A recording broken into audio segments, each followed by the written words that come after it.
Gentleman from New Jersey, Mr. Garrett, for 2 minutes. And thank you, Mr. Chairman, and the ranking member for holding this important hearing today. Last week, the chairman circulated a new discussion draft of legislation to create a whole new federal agency to oversee all individuals in their financial making decisions. Now, there is some new provisions in this draft that seek to clarify what products and what agencies and entities are covered. Most changes really are pretty much cosmetic and little more than attempts to make it a little bit more politically palatable for some of the concerned members of the other party to pass it.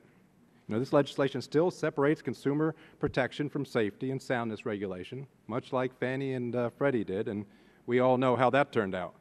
And this legislation still creates an uber regulator with essentially no bounds or limits on authority.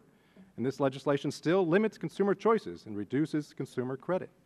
And this legislation still does absolutely nothing to address the problems that caused our financial collapse.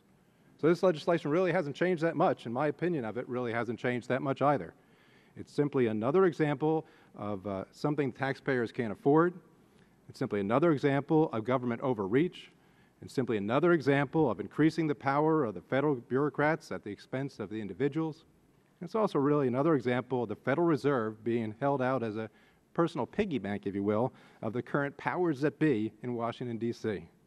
So maybe to some, the idea of creating a whole new entity in the federal bureaucracy with dubious benefits to society sounds like a political winner.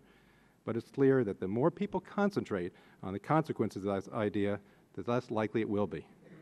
We really must not push through a bad idea that will limit consumer choice and credit availability and encourage and increase costly and unnecessary litigation and potentially decrease the safety and soundness of our very basic banking system in this country. And thank you, Mr. Chairman. With that, I yield back.